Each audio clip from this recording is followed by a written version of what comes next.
नमो नमः। कालिदास संस्कृत क्लासेस में आप सभी का स्वागत है। जैसा कि हमने लास्ट वीडियो में बताया था कि हम रीट 2025 के लिए हम प्रिपरेशन स्टार्ट करवाएंगे, तो इसके लिए आज का जो हमारा टॉपिक है वो गद्यांश है। आज हम डायरेक्ट गद्यांश, जैसे कि हम सब जानते हैं कि अपठित गद्यांश आते हैं, तो कोई सा भी गद्यांश आ सकता है, ना इसमें मैं कुछ बता सकता हूँ ना कोई और बता सकता है।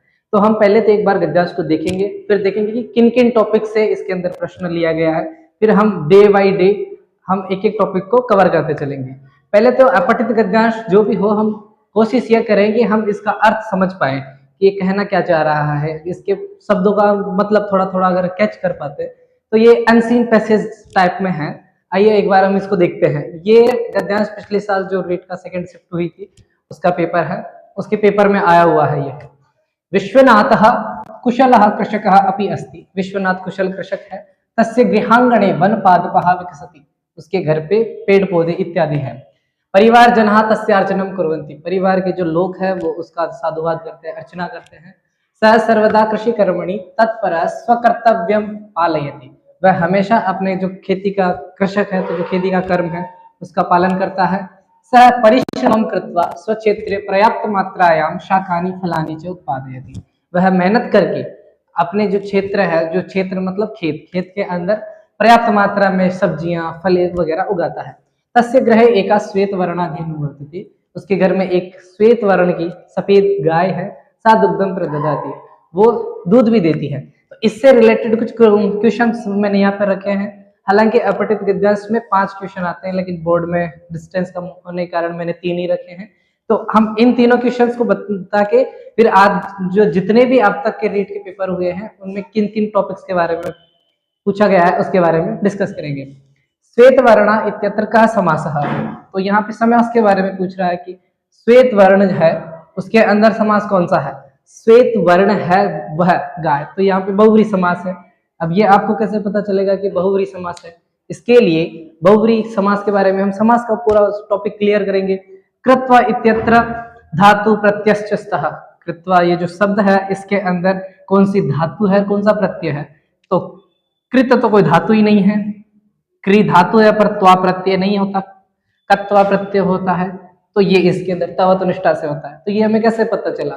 इसके बारे में हम प्रत्यय और धातुओं के बारे में पढ़ेंगे।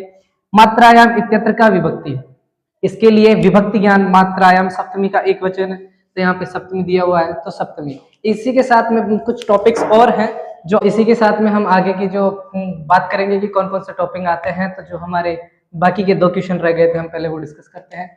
उत्पादयति इत्यत्र कः उपसर्गः। उपसर्ग क्या है? यत उपसर्ग नहीं है, उद उपसर्ग नहीं है, साथ में प भी है। विप्र उपसर्ग होता नहीं है, उत प्लस प। विश्वनाथः, 5वां प्रश्न। विश्वनाथः कुशल कृषकः अपि अस्ति। अस्मिन् वाक्ये अव्यपदम किमस्ति। कि अव्यय क्या होता है कि किसी भी पद, किसी भी विभक्ति लिंग वचन में परिवर्तन ना हो वो अव्यय कहलाता है।